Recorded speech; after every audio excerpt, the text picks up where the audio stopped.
Over the past year, I have drawn parallels between the workings of the mind and physics enough times that the topic warrants its own post. Let's introduce this concept by discussing the parallels between thermodynamic laws and your specific, meaningful life. In a sentence, the first law of thermodynamics states that energy cannot be created, nor destroyed, it can only be transformed.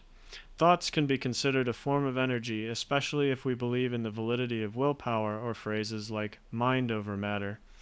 Let's call the energy of thought cognitive energy. In the paradigm of the first law of thermodynamics, thought can be viewed from two vantages, as physical energy or as psychic energy. If we subscribe to this thermodynamic law and the idea that thought is a form of energy, this means our thoughts must have a source and an outlet.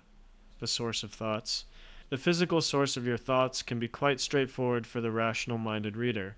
Our current understanding of neuroscience informs us that thoughts are powered by action potentials along neurons. The ions powering these action potentials were catabolized by your metabolic system, which used carbohydrates and electrolytes ingested by your digestive system. The carbohydrates, of course, came from a plant you ate at lunch today. This plant built up a body of carbohydrates by photosynthesizing energy from the sun. In line with the first law of thermodynamics, we can draw a causal line of energy from the sun to a wandering thought.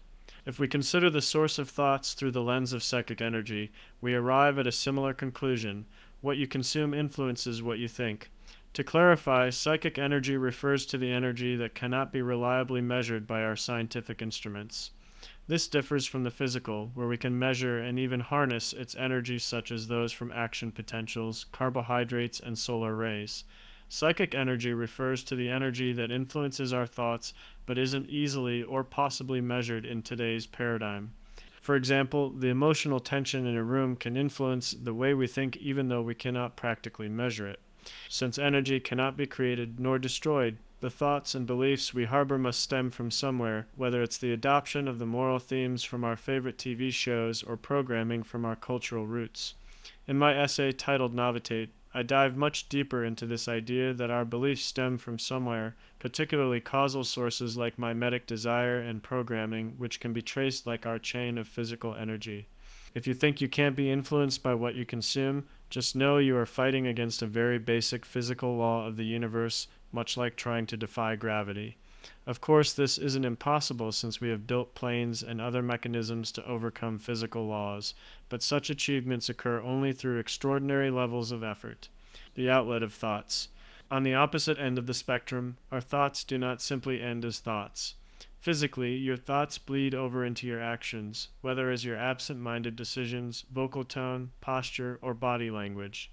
For example, if you observe someone who believes himself to be smarter than everyone, you may notice it bleed through in a condescending vocal tone. Even if he makes concerted efforts to disguise such a belief, the physical energy of those thoughts still find an outlet. Nervous habits, tics, and neurotic behavior could be explained as an outlet of cognitive energy. As thoughts race in our heads when we feel nervous, they become translated into nail-biting, fidgeting, or some other habit. Over time, perhaps neurotic behavior emerges when creative or productive outlets are not exercised for an active mind. I personally notice an increase in anxious energy and racing thoughts when I'm not engaged in productive activities that serve as an outlet for my thoughts. Examples include creative work at my W-2, writing, and strenuous physical exercise, particularly cardiovascular intensive exercise. Exploring the outlet of thoughts in terms of psychic energy carries religious and spiritual overtones. It is an age-old question that many have offered answers to. Where do our thoughts go? Some would say our thoughts go somewhere and enter the equation on our judgment day after death. Others would argue that psychic energy has a tangible impact on others through an unseen medium like electromagnetic waves, or as our New Age friends would say, vibrations. Manifestation is an entire belief system built around this notion that our thoughts have a real impact on the world. Of course, many would argue such beliefs are ludicrous gobbledygook due to their lack of scientific grounding. But is science the only juror on what is real? Kinetic versus potential energy. Although your thoughts must find an eventual outlet per thermodynamic law, your brain can act like a battery and hold a certain amount of cognitive energy before its exodus. In physics, this refers to kinetic and potential energy. Something that holds a large amount of transferable energy contains potential energy. Examples include batteries, unburned wood, and a roller coaster at its apex. Au contraire, kinetic energy refers to the energy associated with motion, such as electricity flowing through a circuit, heat from a burning object rising, and the descent of a roller coaster. If we model the brain as a distinct system from the rest of the world, thoughts traveling within the brain could be called potential energy, while the outlet of those thoughts are akin to kinetic energy. Kinetic energy can either be directly translated from the brain to a productive, creative outlet, or it can leak out as chaotic nervous kinetic energy like tics and nail biting. Such nervous kinetic energy happens when there is a buildup of potential energy and no creative outlet present. If we create a model out of these principles, we find two distinct paths, one of productive kinetic energy, in which cognitive energy flows through you to a new, creative destination, and the other in which cognitive energy remains trapped within you as potential energy and spills out as anxious kinetic energy. By thermodynamic law, your thoughts did not originate from within you. Your latest novel thought was borrowed from the world's physical and psychic energy. It is only fair if you give this energy back to the world in a productive manner. Keep the energy flowing through you rather than hoarding it for yourself. It's best for everyone involved. If we consider this concept through the lens of our next law of thermodynamics, the path of potential energy leads us down the path of entropy, while the path of productive kinetic energy leads us down a new path. Law hash 2. According to the second law of thermodynamics, we can observe that everything in the universe gradually moves towards entropy or disorder. This applies to your mind as it too gradually decays into a chaotic state without constant cognitive effort.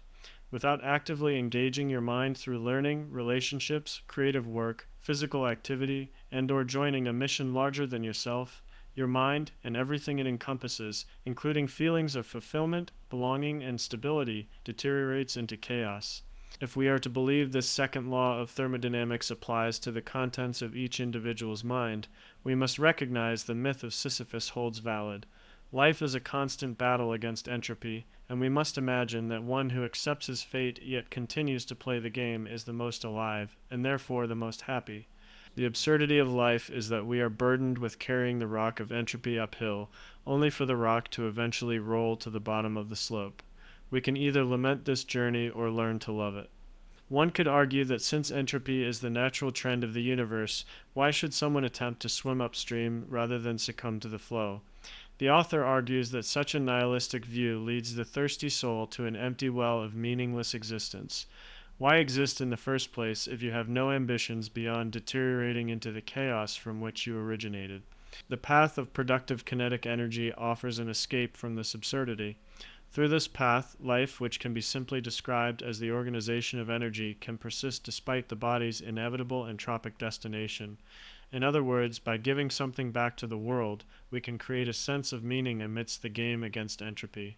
The path of meaning involves finding a new game to play in which the fight against entropy is part of the game rather than the objective of the game. We must imagine Sisyphus much happier if his objective was to identify bugs along his path rather than simply carrying his rock as high as possible. In the former, he can make progress and find meaning in the process of carrying his rock, even when the rock slips and falls down the hill. If his objective was the latter, he can quickly despair at his inevitable fate of dropping his rock. The battle against entropy is a means to influence those around us. It is not a sustainable path to enjoy exercise for the sake of exercise or learning for the sake of learning. These activities that defy entropy are a means to a greater calling. Exercise might be a way for you to process stress, or it's a way to influence your children through example. Learning could serve as an input to your next productive venture, or it could be a way to nurture valuable traits like curiosity or creativity. All of this is to say that the battle against entropy requires you to identify your why. Find your why and it becomes much easier to play Sisyphus's game. For those building something outside of themselves, entropy has further applications. Your mind and its contents deteriorate without constant remodeling, much like your muscles and bones, but anything we build with its own lifespan is subject to entropic decay as well. Examples include relationships, businesses, creative endeavors, or even our legacy after death. How do man-made institutions endure even after their creator's death? Systems some deliberately designed to fend off entropic decay, while others grow organically. This is why many businesses sink large swathes of time into articulating and proselytizing mission statements, vision statements, and core values. Others have put their message into accessible mediums while relying on word of mouth or publishers to spread their values. Even others relied on unpredictable technology and coincidence. Perhaps a serendipitous renaissance was born from an adolescent's viral TikTok about an obscure book. For those of us who aren't owners of large businesses but wish for our values to stand the test of time, we must invest in systems and relationships that ensure the effort needed to overcome entropy persists after our passing. Otherwise, we rely on mere luck. The lowest effort way to ensure our values are conserved over time is through voting. In a democratic system, we have the opportunity to vote for people who champion our values and enact them into law for future generations. Perhaps this is a naively idealistic view of the democratic system, since antagonistic incentives frequently cloud the judgment of politicians seeking to represent their constituents. Regardless, this example merely intends to get the reader's thoughts in motion. There are many other ways to vote or materialize your values into the world around you. Conclusion. The parallels between physics and your specific personal experience are unending. One could argue they are intertwined.